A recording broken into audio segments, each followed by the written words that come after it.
Have you ever really sat back and analyzed the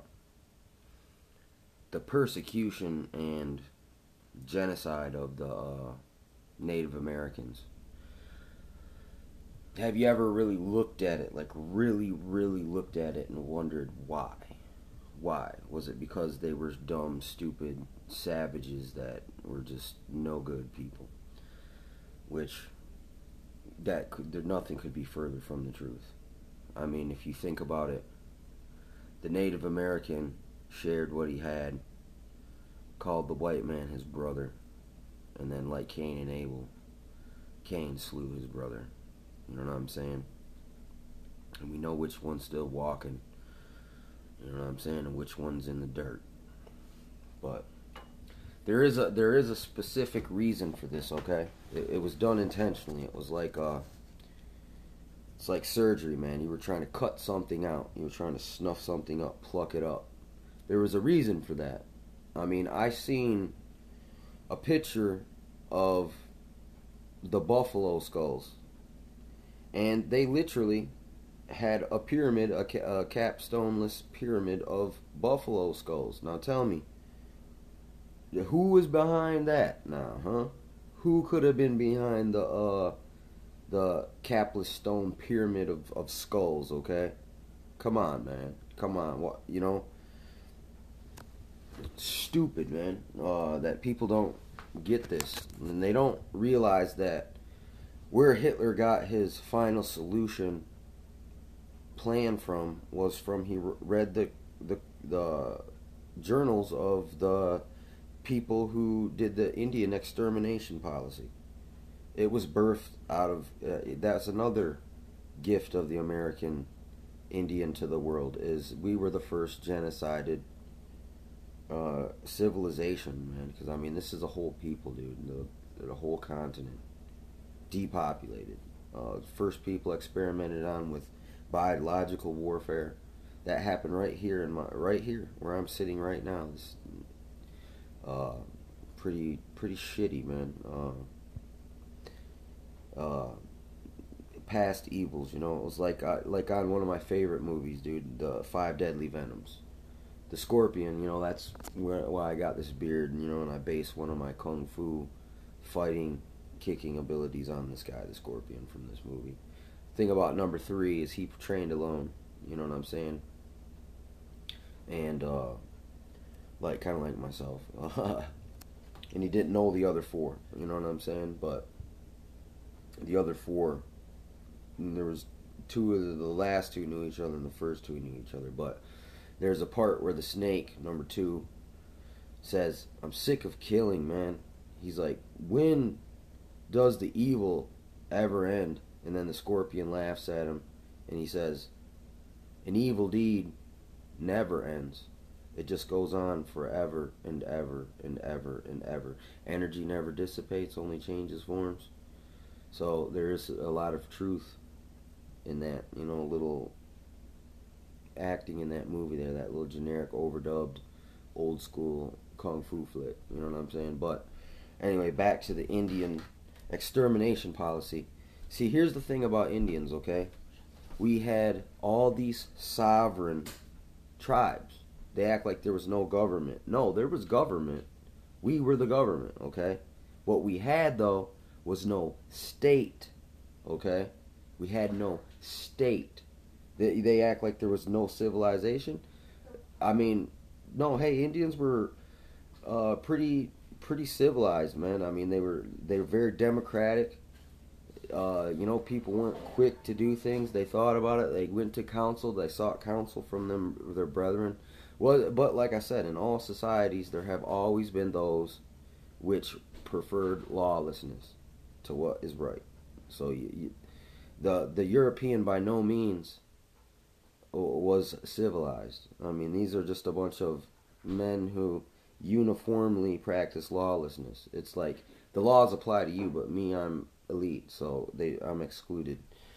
The reason why they harshly persecuted the Indian is because we proved that you don't need a big nanny government state to dictate over you and do all these things, to police you, to tax you, to shoot you, and you don't want to obey some guy with this silver shiny thing on his chest with the big ass gun and combat shotgun in the trunk and probably automatic weapons close by, and then just radio call call the cavalry and call old Custer to come mow us down, okay? Stop that for a second. No, I'm making a video.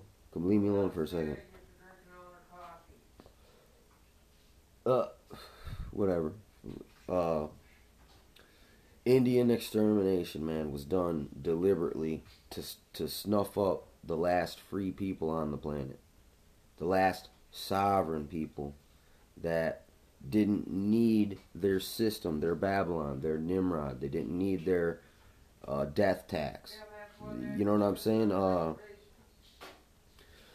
Yep. I mean, right now, this FEMA camp is the reservation. Well, they're trying to do the Trail of Tears again. They're gonna walk you on up to the train, handcuff you in the train, take you down to the FEMA camp, and if you don't take your microchip and your re-education, they'll probably put you in a labor death camp to death, or like people like myself who are free thinkers will just be shot in the streets, and our bodies left there so people will have a reminder of what happens if you do not,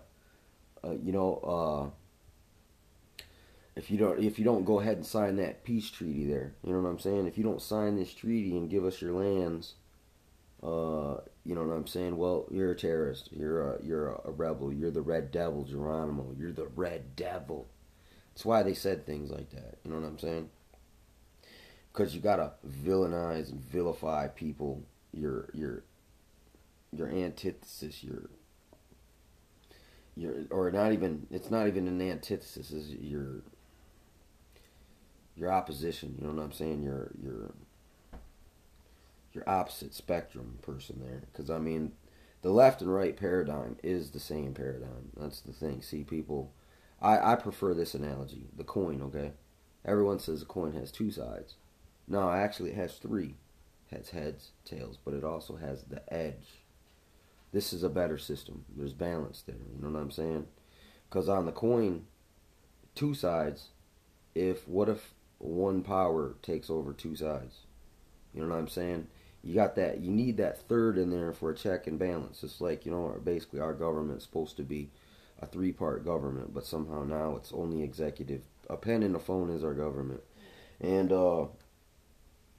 like Kennedy said, the fourth unofficial branch of our government is media. Since our media has been subverted totally and propagandized and militarized, you can't trust shit they tell you, dude. I mean, you can listen to it and get you can know what your mainstream dumbed down, system sucker, person thinks, what they think, what the official narrative or whatever, dude. You know the official narrative. Now you know what you're up against. You know what lies you're up against. You know what I'm saying? Now you know what to go research to disprove. You know what I'm saying? By what they say, because everything they say, it's safe to assume at this point it's a lie. CIANN. You know what I'm saying? You can't trust none of that shit, dude. It's like it's like a circus. It's like a carnival. The news is like a carnival. They'll have this happy kid music, carnival music, as they're telling you this detrimental information. You know what I'm saying? And then they'll switch right over to some kittens, basically, dude. I mean, come on now, man. Look, dude. This isn't entertaining for grown intellectual people, man, at all. At this point, it's a joke. You know what I'm saying? It's repulsive. It makes me want to vomit. But anyway, that's what's up. That's my take on this whole Indian extermination policy bullshit. NWO, Agenda 21 depopulation.